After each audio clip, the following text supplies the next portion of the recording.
Welcome to Lesson 14B, Controllers in MVC. In ASP.NET MVC Framework, a controller is a class that takes a browser request and returns a response. The controller can issue any set of commands to the model, and it can render any view back to the browser. In short, it's the boss.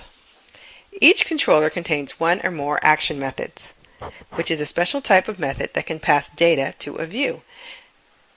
Action methods all return an instance of a class that is derived from the action result class.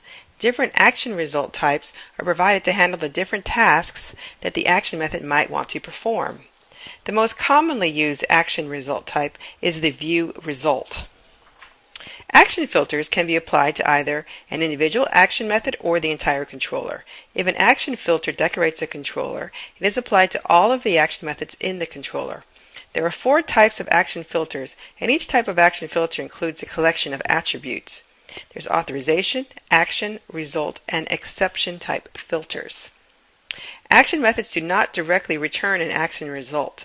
Instead, they call a method of the controller class. This is a list of the methods of the controller class that return an action result. There are view, a partial view, redirect, redirect to action, redirect to route, JSON, JavaScript, content, file, and an empty result, which just returns a null. An action method can take one or more parameters. The value of the parameter is automatically mapped from the data collection for the request. The data collection for the request includes routing values, request data, query string values, and cookie values. If the parameter cannot be found, and it is not a nullable type, an exception of type system argument exception is thrown.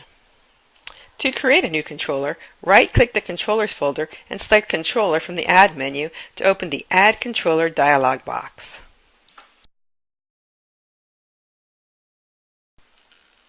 In this lesson, you update an existing action method to see the impact of changing the action result that is returned by the action method, and use the Handle Error attribute to redirect the user to an error page in the event of an unhandled error.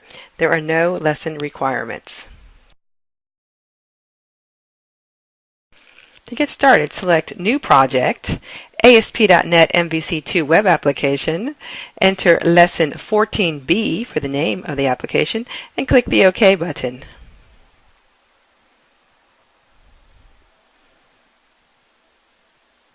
Open the Home controller and navigate to the About Action method and update the About Action method to return the current time as a content result. Now normally we've been returning a view, so let's see what happens if we just return content.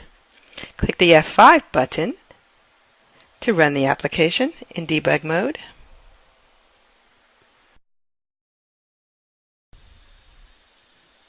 Click the About Us tab and you'll see that all that is rendered is the content, just the text, because that's what was sent by the action method.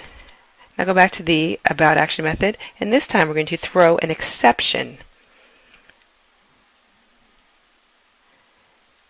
We're doing this to imitate what would happen if there was an unhandled exception in your application.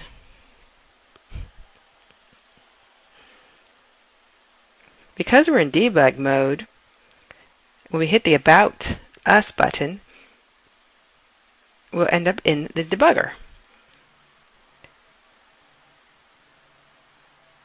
So we're going to hit Continue, and there is the error message.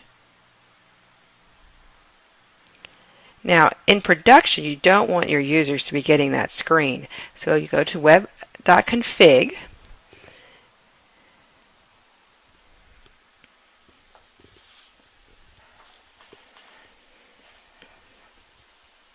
and we're going to add the custom errors element to the system.web element and set the mode to be on.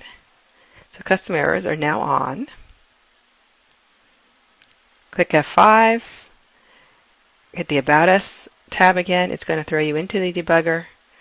Continue, and there you have the error page. This error page is actually provided as part of the sample application, and this is in the shared folder under the Views folder. And this is the error page that's provided by default. All it says is, sorry, an error occurred while processing your request. The reason you were redirected to that is because the controller itself was decorated with the handle error attribute.